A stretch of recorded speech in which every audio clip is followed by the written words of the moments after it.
want to try that if we're on a time traveler, we're traveling back to your past. What kind of who will jump to your mind when you think about in your past? Who are the women who have inspired you to come to this way? Would you like to meet them again, like in your past? Yeah. Oh, I would love to time travel if we Yeah. had the opportunity. um, yeah, I mean, I would say I absolutely do. I think some of the people that made an impact on me are, still around me. Mm.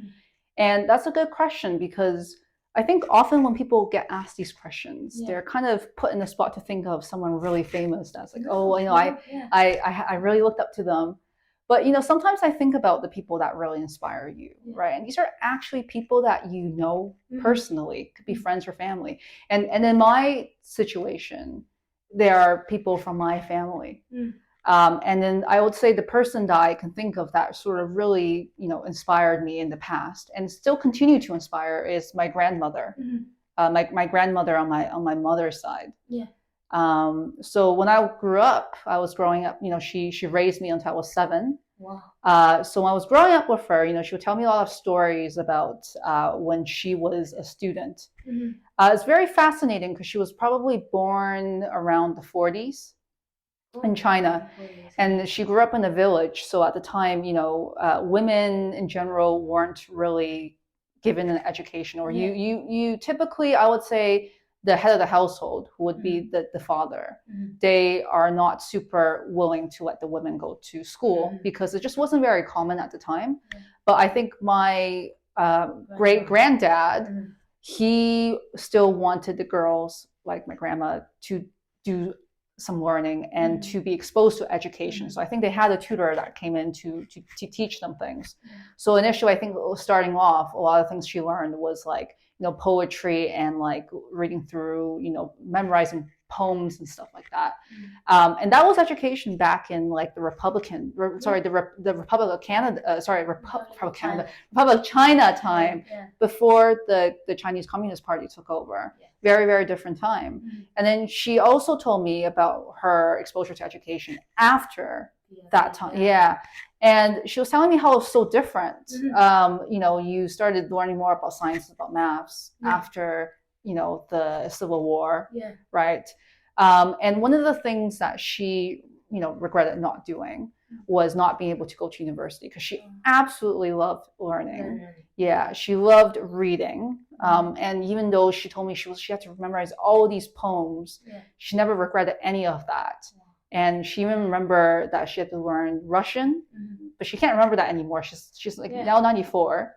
So yes, but I can imagine how at the time, learning was quite simple. You were just told to memorize things, but she absolutely enjoyed it. And I think hearing about this was really inspiring to me because you think about the resources you have at the time, and people were still so interested in learning about different things. And it kind of opened my eyes to the idea of, things outside of our immediate environment, right? Because she loved knowing about things and just kind of learning different things. She was also very, exactly. I think she was really hands-on as well. So, she would make all these things based on what she's seen. And I think that got me appreciate a lot more about, learning about the world and seeing things around me and then being open to new ideas. So I think that definitely started from a really young age. But I think it definitely kind of planted an interest in just learning about, anything and everything. I kind of like when we talk about your grandma, especially say it's on your mother's side, it really recalls like you were raised by your grandma until 7, right? Yeah. My mom had to leave me with my grandma at the age of 8. So she basically raised me up until I go to university. I think it's a very Chinese thing as well. Chinese families do that because you have a lot of families that go and work. And because at the time, a lot of these childbearing responsibilities were kind of left to the elderly to help out. And I think that's also part of Chinese culture is that they would offer.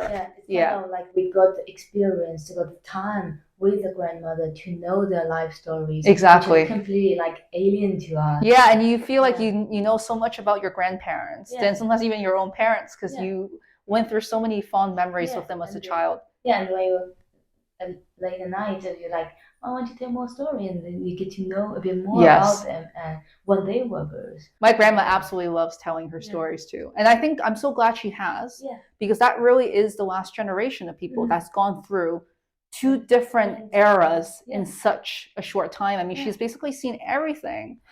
And you just wouldn't get these stories anymore. I know. So we gotta, I think it's so important that we maintain and retain that heritage.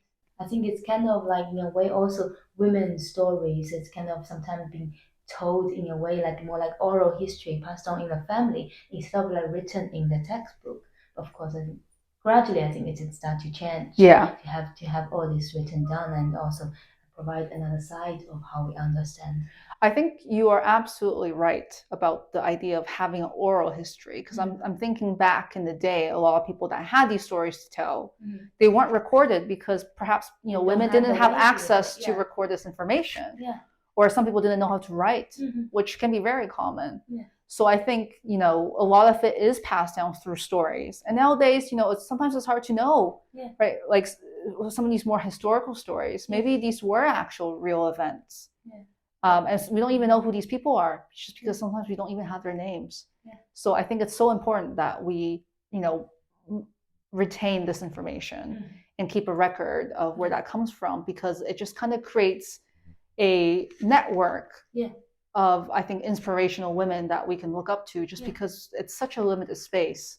And it's crazy to say that now that we're in 2024. But it still is, right? There's still space for the pumpkin to grow. Yes, absolutely. No, I love that analogy. Yeah.